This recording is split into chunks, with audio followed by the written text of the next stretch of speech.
کہ کوئی بچہ اپنا یا کسی اور کا وہ نہ مارا جائے. یہی ہماری پالیٹکس کی بنیاد ہے. بہت شکریہ سینیٹر کامران مرتضیٰ صاحب بات کرنے کا. اور ظاہر ہے ایک سچویشن ایسی ہے جس پہ مجھے یہ بات کرنی پڑی، ورنہ میں کرنا نہیں چاہتا تھا، کیونکہ ہمارے وطن عزیز میں حالات ہی یہ ہو گئے ہیں کہ سیاست میں تشدد اتنا آ گیا ہے کہ ہر کام کے لیے نوجوانوں کو آگے کر دیا جاتا ہے، کچھ بھی مسئلہ ہو. اپنے پروگرام کا تعارف کروا دوں. ہمارے آج کی ٹاپ سٹوری ہوگی مولانا صاحب نے یہ جو دھمکی دی ہے دھرنے کی اور کشمیر الیکشن پہ، سینیٹر رانا ثناء اللہ خان صاحب مشیر ہیں وزیر اعظم کے برائے سیاسی امور، ان سے بات کریں گے، ان سے پوچھیں گے، وہ ابھی کشمیر کے دورے سے واپس آئے ہیں، کہ وہاں پہ چل کیا رہا ہے. کچھ لوگ پاکستان پیپلز پارٹی کی سیاست کچھ اور لگ رہی ہے، مسلم لیگ نون کی کچھ اور لگ رہی ہے، ایک تیسری جماعت ہے اس کی کچھ اور لگ رہی ہے، اور چوتھی جماعت کی کچھ اور لگ رہی ہے. ہاٹ ایشو ہوگا ہمارا بدخشاں پر قبضہ اور طالبان کا زوال شروع. ہم نے دیکھا ہے کہ بنو اور اس کے ارد گرد اضلاع میں بڑی تیزی سے آپریشن جاری ہے، کرفیو نافذ کر دیا گیا ہے، اور بلوچستان میں بھی آپریشن شبان جاری ہے. وہاں سے بھی درجنوں دہشت گردوں کے مرنے کی اطلاعات آ رہی ہیں، لیکن یہ کب ختم ہوگا یہ ایک بہت بڑا سوال ہے. اس پہ بات کریں گے. حسن خان صاحب ماہر ہیں افغان امور کے ہاٹ ایشو میں، اور ہمارا آج کا ایڈیٹوریل ہوگا پاکستانیوں کے لیے برطانوی ویزے بند ہو جائیں گے. یہ سوال ہے کیونکہ جو نئے وزیر اعظم آئے ہیں اینڈی برن ہائم، انہوں نے یہ اناؤنس کیا ہے پہلے آنے سے پہلے کہ وہ اگر شبیر احمد جو گرومنگ گینگ کا لیڈر ہے اس کو پاکستان نے واپس نہ لیا، کیونکہ ہم تو ان کے غلام ہیں، ابھی تک کالونی ہے، تو وہ کیا کریں گے، وہ پاکستانیوں کے ویزے بند کر دیں گے. اور پاکستان نے اس کے جواب میں کیا، پاکستانی بھی سمارٹ قوم ہے، ہماری ایلیٹ ضرور سمارٹ ہے، انہوں نے آلریڈی قانون سازی شروع کر دی ہے. بلو پاسپورٹ سب کو مل جائے گا، جو اوپر ٹاپ کی جو کریم ہوگی ان کو ویزوں کی ضرورت نہیں پڑے گی، آپ اور مجھے پڑے گی، ہماری خیر ہے.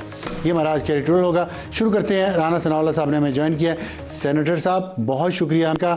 آپ پہلے چھوٹا سا ایک اس پہ تبصرہ کر لیں کہ مولانا عبدالغفور حیدری صاحب کا ایک آڈیو میسیج چل رہا ہے، اور وہ ان کے سوشل میڈیا بھی چلا رہا ہے، ان کی آفیشیل ویب سائٹ پہ بھی موجود ہے، جس میں انہوں نے کہا کہ دھرنے کی تیاری کر لیں جس دن بھی ہم کال دیں.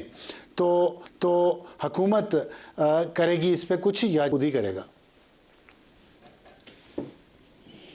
دیکھیں یہ انتہائی افسوسناک ہے، اور یہ اس سے بھی زیادہ جو ہے وہ افسوسناک ہے جو مولانا فضل الرحمان صاحب کے بیان سے جو ہے وہ ایک تنازع یا ایک جو ہے وہ لوگوں میں ہیجان کی کیفیت جو ہے وہ پیدا ہوئی.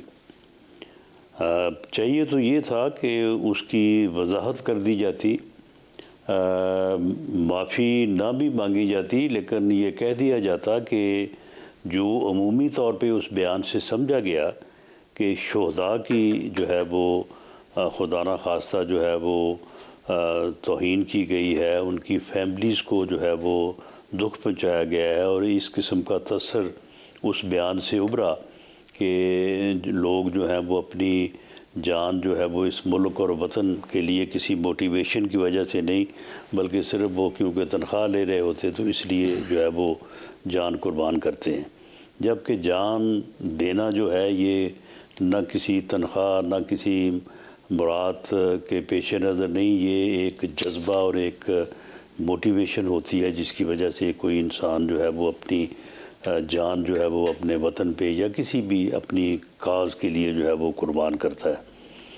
تو اب یہ اس کے اوپر جو ہے وہ یہ بیان جو آج سنا جا رہا ہے، ہو سکتا ہے کہ یہ اے آئی کی کوئی جو ہے وہ کارگزاری ہو اور ان کا بیان نہ ہو، لیکن اگر یہ ان کا بیان ہے تو یہ انتہائی قابل مذمت ہے. لیکن ان کے ویب ہم نے پورا اس کو چیک کیا ہے. Sorry to interrupt you. اب وہ اے آئی کے ذریعے بنایا گیا ہے یا ان کی اوریجنل آواز یہ تو ان کو پتا ہوگا، لیکن یہ ہے JUI اس کو اون کیا ہوا ہے انہوں نے.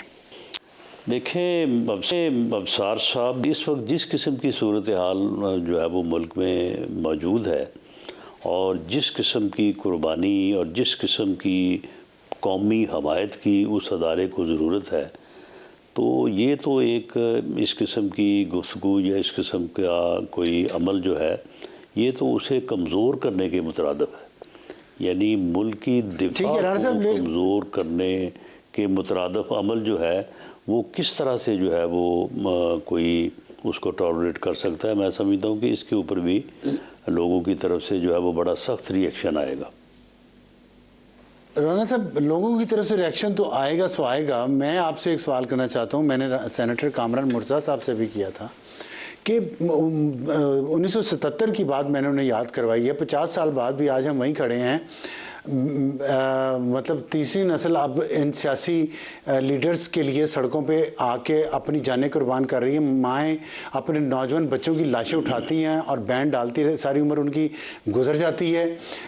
کوئی فرق ہی نہیں پڑا. اس وقت پی این اے تھے, اب یہ مطلب مولانا مفتی محمود صاحب تھے, اب مولانا فضل الرحمان صاحب ہیں.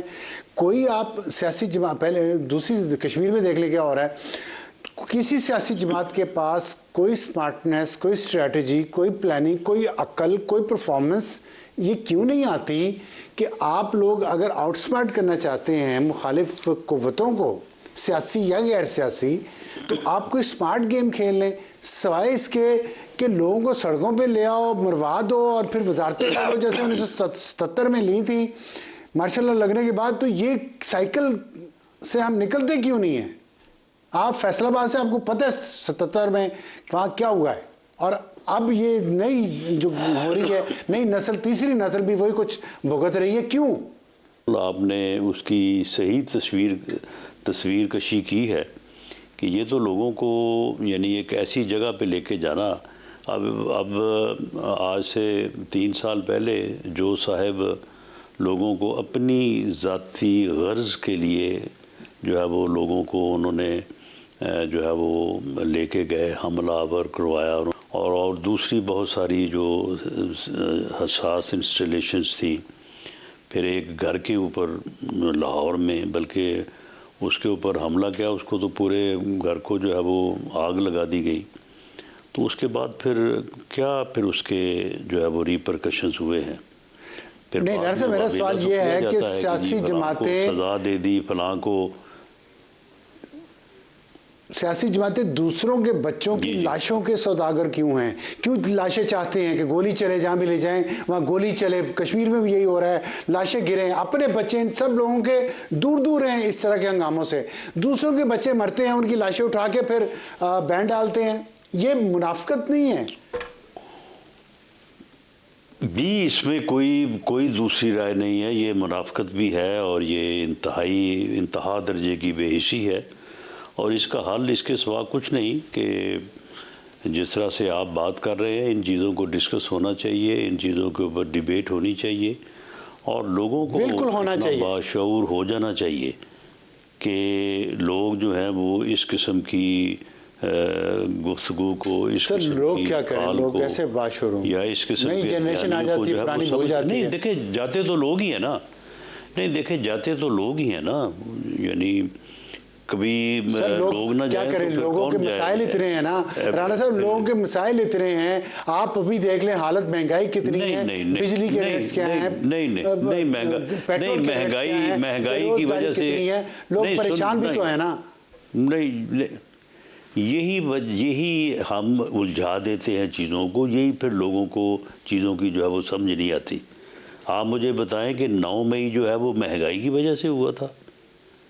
9 مئی جو ہے وہ کسی قیمتوں کے بڑھ جانے کی وجہ سے ہوا تھا. آپ نے مجھ سے سوال پوچھا, میں جواب دے دیتا ہوں, اگر اجازت دیں تو آپ اگر آپ اجازت دیں تو جواب دے دیتا ہوں. ٹھیک ہے, آپ نے 9 مئی کا پوچھا. 9 مئی ایک بیانیے کی وجہ سے ہوا. اس بیانیے کو جنہوں نے بنایا آپ کی حکومت نے ان کے خلاف ککھ نہیں کیا, تو پھر ایسے ہی ہوتا ہے نا. نہیں بہت کچھ ہوا ہے, بہت کچھ ہوا ہے. اس میں ابھی تک چل رہا ہے وہ بیانیہ, کیا بات کر رہے ہیں, سب بیٹھے ہیں کہ کس جج کے خلاف, آپ نے کس جج کے خلاف ایکشن کیا؟ عالم صاحب یہی وجہ ہے کہ ہم 2-3 ملین روپیز ہر مہینے وہ پینشن لے رہے ہیں ہماری, جو ہے وہ ہم صحیح طور پہ کسی چیز کو بیان ہی نہیں کرتے, ہم مبالغہ آرائی میں ہی پڑے رہتے ہیں. 9 مئی کے بعد ہزاروں لوگوں کو گرفتار کیا گیا, لوگوں کو جنہوں نے ان لوگوں کو وہاں تک لے کے آئے, جو پورا بیانیہ بنایا, جوڈیشری نے جو کچھ کیا, آپ نے 27ویں ترمیم لائے, 26ویں لائے, ایک اور لاتے نا, ججز کا بھی کرتے. ایک جنرل فیض, ججز کدھر ہیں, میڈیا کے لوگ کدھر ہیں, نہیں، پھر اب معاملہ یہ ہے کہ آپ تو پھر بات کر رہے ہیں نا کہ اگر جو کیا ہے اس کو چھوڑے، جو نہیں کیا اس کا حساب دے۔ معاملہ یہ ہے کہ 9 مئی کے اوپر ایک بڑا ایڈمنسٹریٹو اور جوڈیشل ایکشن ہوا ہے، لوگوں کو گرفتار کیا گیا ہے، لوگوں کو سزائیں دی گئی ہیں، اور جس پارٹی نے وہ حرکت کی ہے اس پارٹی کو بھی جو ہے وہ پوری طرح سے انصاف آپ کے خیال میں جو کچھ کیا حکومت نے ایکشن لیا اس کا کوئی سبق حاصل کریں گے؟ بعض اوقات اس کے اوپر بھی بڑا واویلا ہوتا ہے کہ جی بڑی زیادتی ہو رہی ہے، یہ ہو رہا ہے، وہ ہو رہا ہے، لیکن معاملہ یہ سبق لیں گے لوگ جو کچھ آپ نے کیا ہے 9 مئی کے بعد؟ برابر رکھ کے دیکھیں تو بالکل سبق لیں گے، کیوں نہیں لیں گے؟ یہ سبق لیا ہوتا تو آج مولانا عبدالغفور حیدری کا یہ بیان آتا۔ کیا سبق لیا؟ کیا سبق لیا انہوں نے؟ آپ کے ساتھ پارٹنر تھے پی ڈی ایم میں، آپ کے ساتھ 27ویں ترمیم انہوں نے پاس کروائی، 26ویں ترمیم انہوں نے آپ کے ساتھ مل کے پاس کروائی۔ بالکل صحیح، یہی کہہ رہا ہوں نا، غریب کے بچوں، عام بچوں کو نہ لوگوں کے آگے کریں، اپنے اپنے جو منسٹر بچے ہیں ان کو لے کے آئیں، ماشاءاللہ ان کی لینڈ کروزریں بڑی بڑی ہیں۔ مجھے بتائیں رانا صاحب، کشمیر میں کیا ہوا؟ کیا وہ مسئلہ حل ہوگا؟ یہ پاکستان پیپلز پارٹی الگ سیاست کر رہی ہے، نون لیگ الگ سیاست کر رہی ہے، تو کس کروٹ بیٹھے گا اونٹ؟ نہیں، کس کروٹ بیٹھنا ہے؟ پیپلز پارٹی بھی وہاں پہ الیکشن لڑ رہی ہے، اور پیپلز پارٹی ہر اس بات کو جو وہ سمجھتی ہے کہ اس کے مفاد میں ہے یا وہ اس سے ووٹ اٹریکٹ کر سکتی ہے وہ بات کر رہی ہے۔ ٹھیک ہے، ان میں سے کچھ باتیں ایسی ہیں کہ جن کے اوپر ہمیں اعتراض ہے یا ہم اس سے متفق نہیں ہیں، لیکن بہرحال ہم بھی وہاں پہ میٹنگ جلسے وغیرہ ہماری طرف سے بھی ہو رہے ہیں، ان کی طرف سے بھی ہو رہے ہیں۔ میاں نواز شریف صاحب بھی جو ہے وہ 21 جولائی کو انشاءاللہ تعالی مظفر آباد میں جو ہے وہ جلسہ کریں گے، اور اسی طرح سے میرپور میں بھی جلسہ ہوگا۔ تو یہ الیکشن کے موقع پہ ہوتا ہے، اس مقصد کے لیے سیاستدان جب بات کرتے ہیں تو کشمیر میں اس میں تھوڑا بہت جو ہے وہ آگا پیچھا بعض اوقات ہو جاتا ہے، ویسے ہونا نہیں چاہیے لیکن ہو جاتا ہے۔ تو وہاں پہ بلاول بھٹو زرداری صاحب نے کچھ باتیں جو ایسی کی ہیں جو میں سمجھتا ہوں کہ نہیں کرنی چاہیے تھی، اور ان کے بغیر بھی الیکشن لڑا اور ووٹ حاصل کیا جا سکتا ہے۔ مثلا کون سی باتیں انہیں نہیں کرنی چاہیے تھی؟ انہیں جو 12 سیٹوں کے متعلق بات کی ہے، وزیر دفاع خواجہ آصف صاحب کے بیان کو بے جا جو ہے وہ اچھالا ہے، ہوا دی ہے، بار بار ایک بات کو جو ہے وہ کیا ہے، اور اسی طرح سے انہوں نے انڈائریکٹلی ایکشن کمیٹی جو کہ کالعدم جماعت ہے اس کی انہوں نے حمایت، میں نہیں سمجھتا کہ وہ اس کی حمایت کریں گے، لیکن انہوں نے اس ووٹر کو جو شاید ایکشن کمیٹی سے تھوڑی بہت ہمدردی رکھتا ہے، اس ووٹر کو حاصل کرنے کے لیے کچھ ایسی باتیں کی ہیں جو بین ہیں۔ میں سمجھتا ہوں کہ انہیں اس بات کی جو ہے وہ کلیئر جو ہے وہ جو گورنمنٹ کی پالیسی ہے اس کے مطابق ان کو اس کے اوپر بات کرنی چاہیے تھی۔ رانا صاحب، آپ کو پتہ ہے میں آپ کا بہت احترام کرتا ہوں، لیکن آپ بھی بین بات کر رہے ہیں۔ انہیں بین باتیں تھیں یا انہیں نہیں کرنی چاہیے تھی بلاول بھٹو کو؟ میں تو کہہ رہا ہوں کہ نہیں کرنی چاہیے تھی یہ ساری باتیں۔ ٹھیک ہے، اچھا الیکشن ملتوی ہو رہے ہیں کشمیر میں کہ نہیں؟ جی نہیں، الیکشن وہاں پہ آئین اور قانون کا جو تقاضا ہے اس کے مطابق بالکل بر وقت ہو رہے ہیں۔ ٹھیک ہے، اور آخر میں صرف یہ بتا دیں کہ ٹھیک ہے، یہ جو آخر میں یہ بتا دیں کہ اگر جے یو آئی نے فیصلہ کر ہی لیا دھرنا دینے کا، تو حکومت انہیں اجازت دے گی یا روکے گی؟ دیکھیں، جس طرح سے مولانا فضل الرحمان صاحب کا جو بیان ہے، that was D motivation towards شہداء فیملیز، اور وہ لوگ جو آج غازی ہیں، جو کمیٹڈ ہیں، جو ملک کے لیے جو ہے وہ اپنی جان قربان کرنے کو تیار ہیں۔ اس کے اوپر جو ری ایکشن ہوا، میں سمجھتا ہوں کہ وہ اس لیے ضروری تھا کہ یہ ڈی موٹیویشن جو ہے دوبارہ موٹیویشن میں بدل جائے، اور لوگوں کو شہداء، ان کی فیملیز کے ساتھ محبت اور احترام کا جذبہ جو ہے اس کو مزید جو ہے وہ اجاگر کیا جائے اور ہوتا نظر آئے لوگوں کو. لیکن اس بیان کو بھی بار بار ریپیٹ کرنا جو ہے میں سمجھتا ہوں کہ کسی طور پہ بھی جو ہے وہ مناسب عمل نہیں تھا. یہیں پہ اختتام کرتا ہوں. وقت ایک بریک کے بعد بہت شکریہ رانا ثناء اللہ صاحب. وقت بریک کے بعد واپس آئیں گے تو ہمارا آج کا ہاٹ ایشو پروگرام میں دوبارہ خوش آمدید. وقت ہے ہمارے آج کے ہاٹ ایشو کا. بدخشاں پر قبضہ، طالبان کا زوال شروع، اس پر بات کریں گے. ہمیں جوائن کیا ہے حسن خان صاحب نے جو ماہر افغان امور ہیں. لیکن اس سے پہلے میں آپ کو بتا دوں کہ خیبر پختونخوا میں انٹیلیجنس بیسڈ آپریشن جاری ہیں. بنو اور اس کے اطراف میں 24 دہشت گردوں کو ہلاک کر دیا گیا ہے اور بنو کے متعدد علاقوں میں کرفیو نافذ ہے. انٹرنیٹ اور موبائل سروس بند ہے. داخلی اور خارجی راستے بھی بند ہیں. اور یہ جو بدخشاں میں ہوا ہے یہ اس لیے بہت عام ہے کہ 5 سال کے طالبان کے اقتدار میں واپسی کے بعد پہلی بار مسلح مخالفین نے بدخشاں کے ضلع یافتالی سفری پر قبضہ کر لیا ہے. اور کافی دنوں سے اطلاعات آ رہی تھی کہ وہاں پہ ٹینشن چل رہی ہے اور آج یہ بھی ہو گیا ہے.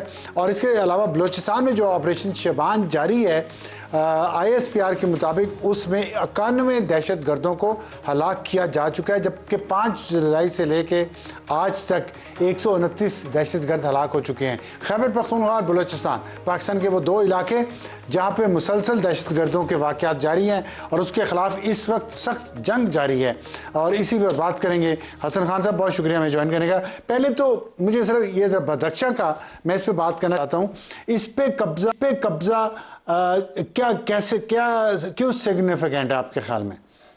حالانکہ چھوٹا سا صوبہ ہے یہ، لیکن سگنیفیکنٹ کیوں ہے؟ بہت شکریہ افسر صاحب. دیکھیں یہ افغانستان میں جو 2 صوبے ہیں نا، وہاں پہ مسلسل کئی مہینوں سے جو ہے وہاں پہ حالات طالبان کے لیے بڑا چیلنجنگ ہے. ایک ہے ہرات میں اور ایک ہے بدخشاں میں. ہرات میں جو ہے زیادہ تر جو ہے یہ ہزارہ شیعہ مسلم ہے اور آپ کو پتہ ہے ہرات جو ہے بڑا ایک تاریخی سیولائزیشنل سٹی بھی ہے. اسی طرح یہ جو بدخشاں ہے یہاں پہ جو ہے تاجک جو ہے بہت میجارٹی میں ہے. It is a Tajik dominated province ہے. اور اس کی جو میجر اس کی جو باؤنڈریز ہے میرے خیال میں اگر آپ سمجھ لیں تو 60% افغانستان کی جو تاجکستان کے ساتھ جو باؤنڈری ملتی ہے وہ بدخشاں ہے. اور پوری یہ جو واخان کی پٹی ہے جو آگے جا کے پھر یہ چین کے ساتھ اور اسی سائڈ پہ پاکستان کے ساتھ ملتی ہے. پاکستان کے ساتھ جتنی ان کی بارڈر ملتی ہے اور اسی طرح تاجکستان کے ساتھ یہ افغانستان سے بہت زیادہ ہے. نمبر 1. نمبر 2 یہ ہے کہ افغانستان میں اگر دیکھیں آپ ہسٹوریکلی تو یہ بدخشاں کی جو ہے نا یہ ویلنگ اینڈ ڈیلنگ میں یہ جو شروع ہی سے جب بادشاہ ہوتے تھے اور سلطنتیں ہوتی تھی تو بدخشاں کا کلیدی کردار ہوتا تھا. The reason is کہ یہاں سے جو ریزسٹنس ہوتی ہے، مزاحمت ہوتی ہے، ان کے لیے یہ بالکل ٹیلر میڈ جگہ ہے. آپ دیکھیں اس سے پہلے یہ جمعہ خان فاتح کا جو ایپیسوڈ آیا وہ تو چلو طالبان نے جرگے شرگے کر کے منا لیا اس کو، لیکن اس سے پہلے جو افغان فریڈم فرنٹ تھا وہ بھی یہاں سے شروع ہوا. نیشنل ریزسٹنس فرنٹ جو ہے اس کی بھی پریشر یہاں پہ ہے. اب یہ جو نیا بنا ہے جس کو یہ کہتے ہیں ہوم لینڈ سولجرز فرنٹ، جو کہ عبدالقیوم ملنگ جو اس کو لیڈ کر رہے ہیں، بڑا سپیکٹیکولر یہ جو کل رات جو ہوا ہے کہ یہ جو یفتالی ڈسٹرکٹ ہے اس پہ قبضہ کیا ہے. اب بیک ٹو اگر آپ دیکھیں افغانستان میں جب ریزسٹنس ہوتی ہے، جب طالبان 2001 میں چلے گئے تو 2006 میں یہ نے سر اٹھانا شروع کر دیا اور آہستہ آہستہ اسی طرح چھوٹے چھوٹے گاؤں میں یا حسن صاحب میں ماضی میں نہیں جانا چاہتا، حال میں اتنا کچھ ہو رہا ہے کہ ہم اسی پہ ذرا فوکس رکھیں. آپ نے بتایا ملنگ خان جو ابھی آئے ہیں یہ تاجک ہیں؟ یہ بالکل یہ تاجک ہے. یہ جو تھا جمعہ خان فاتح اور جمعہ خان کیا تھے؟ یہ ازبک تھے، لیکن یہ تاجکستانی تھے، بدخشانی تھے. یہ ازبک تھے لیکن ہے بدخشان سے ہوتے تھے. جمعہ خان تھے وہ بدخشانی ازبک تھے اور یہ تاجک ہیں. اور ہرات میں بھی ازبک ہیں، سوری ایرانی ہزارہ ہیں، رائٹ؟ ہرات میں ہزارہ شیعہ سے. تو آپ کے خیال میں یہ میں ایک سوال میرا سن لیں تو یہ جو آپ نے بات کی ہے اس سے تو یہ لگتا ہے کہ جتنی بھی قومیتیں ہیں افغانستان میں خاص طور پہ جو اقلیتیں ہیں جو کم تعداد میں ہیں وہ اس طالبان حکومت کے خلاف، حکومت تو نہیں کہنا چاہیے، ان ظالم طالبانوں کے خلاف کھڑے ہونا شروع ہو گئی ہیں ان کے ظلم سے تنگ آ کے؟ دیکھیں افسر صاحب، ہم نے ایک چیز دیکھنی ہے، یہ جو طالبان ہے یہ پشتون ٹرائبل رورل ایریا سے ہیں، یہ نہیں ہے کہ یہ کابل سے یا جلال آباد سے یا مطلب یہ ہے کہ کندہار جیسے سٹیز سے آئے ہیں، شہروں سے یہ نہیں آئے ہیں، یہ قبائلی ہے، رورلائزڈ جسے ہم کہہ سکتے ہیں، اور یہ پشتون ہے۔ ان کی نظر میں جو ہے اسلام بھی وہی ہے جو ایک قبائلی پشتون کی نظر میں ہوتی ہے، اور ان کی نظر میں افغانیت جو ہے وہ بھی وہی ہے۔ اب یہ دونوں جگہیں جو ہے ان کے لیے چیلنج ہے۔ یہ جو ہرات ہے، ان کے جو پہلے جو دور حکومت تھی طالبان کی، اس وقت بھی اسماعیل خان جو ان کے خلاف ریزسٹنٹ لیڈ کر رہا تھا شروع ہی سے، اور بہت مشکل سے ان کو قابو کیا تھا۔ اسی طرح یہ جو نارتھ والا ہے، یہاں پہ آپ کو پتا ہے کہ کافی بعد جو ہے یہاں سے ان کو وہ ملی تھی، کامیابی ملی تھی۔ تو اب ہیبت اللہ صاحب کے لیے جو چیلنج ہے،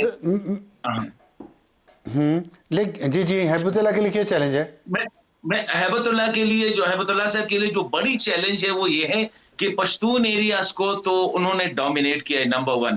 پھر یہ ہے کہ اپنی یہ طالبان کی جو حکومت ہے ان کو اس نے پشتونائز کیا ہے، اور یہ باقی جو قومیتیں ہیں اسپیشلی تاجک ہو گئے، جو کہ تاجک ہسٹوریکلی جو اچھا، لیکن ایک منٹ رکیے گا حسن خان صاحب، آپ سے دلچسپ گفتگو ہو رہی ہے، ٹائم ہمارے پاس بہت کم ہے، لیکن ملا ہیبت اللہ، ملا نام ان کے ساتھ آتا ہے، ملا کا مطلب ہے کہ اللہ سے جس کی لا لگی ہوئی ہو، اللہ کا بندہ ہو، اسلام کی بات کر رہا ہو، اور ساتھ آپ کہہ رہے ہیں کہ وہ پختونیت کی طرح، مطلب یہ تو اسلام اور کفر ہو گیا نا، کہ اگر آپ ایک طرف اسلام کا نام لیتے ہیں دوسری طرف ریسسٹ ہیں، نسل پرست ہونا تو اسلام کی نفی ہے، یہ کیسے ہو سکتا ہے؟ دیکھیں میرے خیال میں اگر آپ دیکھیں اس وقت جو افغانستان میں جن کو وہ امارت اسلامی کہتے ہیں، ان سے تو سب سے بڑا گلہ یہی ہے کہ ایک تو یہ ڈومینیٹ کر رہا ہے پشتون، اور پشتونوں کا گلہ یہ ہے کہ یہ صرف کندہاری ہے۔ دیکھیں ملا ہیبت اللہ صاحب کندہاری ہے، حسن اخن صاحب کندہاری ہے، ملا برادر جو ہے وہ کندہاری ہے۔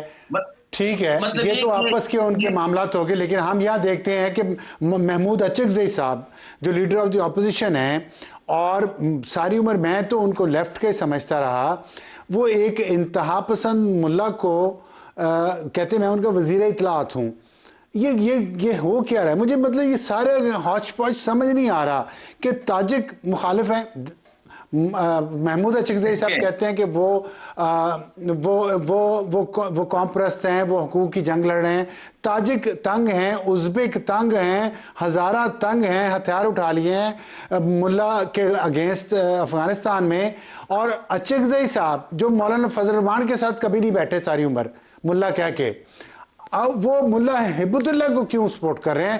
کون سا وہ انٹرسٹ ہے ان کا؟ دیکھیں یہ افسر صاحب، یہ ہماری جو اسپیشلی ہماری جو پشتون انٹیلیجنسیا ہے، ان کی ایک کنفیوژن ہے۔ ابھی میں تھوڑی دیر پہلے ہمارے ایک اور بڑے پشتون قوم پرست اور جو ہیومن رائٹس کے بہت بڑے نام ہے پاکستان میں، آپ کو پتہ ہے، اس نے ایک افغان ٹی وی سے جو انٹرویو کیا ہے، اور وہاں پہ اس نے طالبان کو جو ہے وہ بڑا وہ کیا ہے، تو میں نے اس پہ صرف ری ٹویٹ کیا ہے کہ پاس با مل گئے کعبے کو صنم خانے سے۔ یہ جو اچکزئی صاحب تھے، دیکھیں یہ نہ قوم پرستی ہے نہ یہ جو ہے افغان پرستی ہے، یہاں پہ صرف آپ دیکھیں کنسٹیچوئنسی کی وہ فوکس کر رہے ہیں۔ اس کو پتہ ہے کہ افغانستان میں یہ، اس میں پہلے بھی میرے خیال میں آپ سے بھی بات ہو گئی تھی کہ یہ اچکزئیوں اور نورزئیوں کی جو لڑائی ہے، اور پھر اب اس وقت بلوچستان میں جو نیا سیٹ اپ بنتا جا رہا ہے، وہ میرے خیال میں یہ ایک ٹوٹل کنفیوژن ہے۔ کبھی وہ سمجھتے ہیں کہ ہمارے اپنے یہاں پہ پختون لیڈر سمجھتے ہیں کہ یہ جو طالبان ہے یہ پختون ہے، لیکن کبھی وہ کہتے نہیں یہ پختون نہیں ہے، یہ ملاز ہے۔ تو یہ بہت بڑی کنفیوژن ہے، اور میرے خیال میں خود ان کو پتہ نہیں ہے کہ آیا اچکزئی صاحب سے پہلے حامد کرزئی صاحب کے وہ تھے، آپ کو اچھی طرح یاد ہے کہ بڑے کلوز سمجھے جاتے تھے، بالکل یاد ہے، پھر اشرف غنی کے ساتھ تھے، آپ پھر ساری عمر پاکستان کو گالیاں نکالتے رہے کہ جی طالبان کی سپورٹ کیوں کریں، اب آگے ان کے وزیر اطلاعات بن گئے۔ بہت شکریہ حسن خان صاحب، سوائے ایک بات کے